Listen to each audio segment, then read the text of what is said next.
Morning viewers, let's talk about punctuation. ये very important है, बहुत ज़्यादा ज़रूरी है। जब भी हम किसी से बात करते हैं तो अक्सर कभी धीरे से और कभी तेज़ी से बोलते हैं या कभी-कभी रुक जाते हैं। इस तरह से हम अपनी भावनाओं को सही तरीके से व्यक्त कर पाते हैं। लेकिन लिखते समय ऐसा नहीं कर सकते, बल्कि पंक्चुएशन का प्रयोग करते हैं। हिंदी व इंग्लिश के एक ही प्रकार के पंक्चुएशन का प्रयोग किया जाता है, केवल पूर्ण विराम को छोड़कर। हिंदी में ऐसे साइन लगा का प्रयोग किया जाता है और वहीं पर इंग्लिश में फुल स्टॉप का प्रयोग किया जाता है। लेट्स ईट ग्रैंडपा, चलो दादा को खाते हैं। लेट्स ईट, चलो दादा खाते हैं। राइट। जान रहे, सही पंक्चुएशन ना करने से अर्थ का अनर्थ हो जाता है। आइए एक ऐसी लेटर को पढ़े जो महिला ने अपने पति को लिखा था। मेरे प्यारे जीवन साथी, मेरा प्रणाम आपकी चरणों में। आपने अभी तक चिट्ठी नहीं लिखी मेरी सहेली को।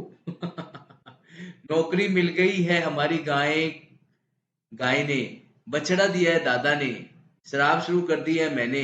तुमने बहुत खत लिखे पर तुम नहीं आए कुत्ते के बच्चे, वो भेड़िया खा गया 2 दिन का राशन। छुट्टी पर आते वक्त ले आना एक खूबसूरत औरत, मेरी सहेली बन गई है, हम बहुत तंग करती है तुम्हारी बहन, सिर दर्द से लेटी है तुम्हारी पत्नी। कितना कितना हिलेरियस है, कितना हास्यप्रद लेटर है। पति तो शायद शर्म से ही पानी पानी हो गया उसी तरह से इंग्लिश के वाक्य में भी पंक्चुएशन की गलती वाक्य का पूरा अर्थ बदल सकता है। ऊपर की पिक्चर की सही जगह में कोमा लगने से वाक्य का अर्थ ही बदल गया। तो इसमें पंक्चुएशन मार्क्स ये कौन कौन से होते हैं देखो। ये जैसे ये डॉट लगाते हैं, इसको हिंदी में हम पूर्ण विराम बोलते हैं, इंग्लिश में क्या बोलते हैं? Full stop. क्या बोलते हैं? Full stop. अल्प विराम, ये कोमा जिसे हम कोमा बोलते हैं, इसको कोमा बोलते हैं। सेमी कोलन क्या होता है? ऐसे एक डॉट लगा कोमा लगा अर्ध विराम बोलते हैं। हाइफन होता है बीच में जो योजक लगाते हैं, इसको हाइफन बोलते हैं।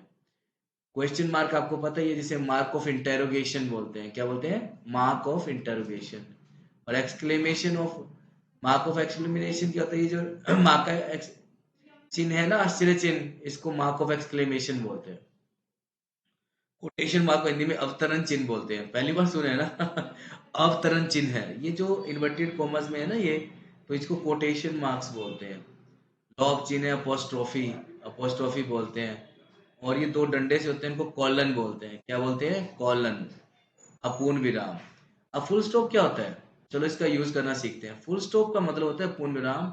सबसे पहले एक वाक्य का अंत होने पर लास्ट में लगाया जाता है। जैसे I am going to school, तो हमने यहाँ पर इसका प्रयोग कर दिया। छोटे रूपों में एम बी ए बी ए यहाँ पर लगा दिया, जैसे डॉट लगा दिया ना। तो master of business administration, bachelor of arts. तो इस तरीके से शॉर्ट फॉर्म को यूज करने के लिए हम डॉट लगाकर करते हैं। ये हो गया फुल स्टॉप। अब कोमा का प्रयोग कहाँ करते हैं? एक जैसे आई शब्दों को अलग करने के लिए। एक जैसे आई ना, जैसे I want a car, mobile and job. Yes और नो के बाद भी अभी आता है yes you may go. Speech में रिपोर्टिंग वर्ब के बाद भी आता है, जैसे he said, she is coming. वर्ष को महीने के तारीख से अलग करने के लिए, जैसे मार्च 20 कोमा 2015। क्वेश्चन टैग को क्लोज से अलग करने के लिए भी हम यूज करते हैं, he is coming isn't he. मतलब जब दो सेंटेंस को अलग करने के लिए अलग भाव बताता है तो हम इसमें कोमा का प्रयोग करते हैं। सेमीकोलन क्या होता है? ध्यान से लो, अर्धविराम। यदि पढ़ते समय कोमा से अधिक और फुल स्टॉप से कम रुकना हो, I am sick therefore I can't come. ठीक है। हाइफन का प्रयोग क्या होता है? कंपाउंड वर्ड्स के बीच में, जैसे milkman, 21, Superman. Mark of interrogation क्या होता है? प्रश्नवाचक। ये तो बहुत सारे आपको पता ही है, बचपन से करते आ रहे हो। जैसे कि वेयर आर यू गोइंग, तो क्वेश्चन मार्क लगा दिया, मार्क ऑफ इंटरोगेशन लगा दिया। मार्क ऑफ एक्सक्लेमेशन क्या करते हैं? जैसे अत्यधिक दुख सुख आश्चर्य को व्यक्त करने वाले शब्दों के लिए वाओ, ही एक्सक्लेम नॉनसेंस। तो हम इसमें लास्ट में मार्क ऑफ एक्सक्लेमेशन का प्रयोग कर लेते हैं। एक्सक्लेमेटरी सेंटेंस क्या होता है?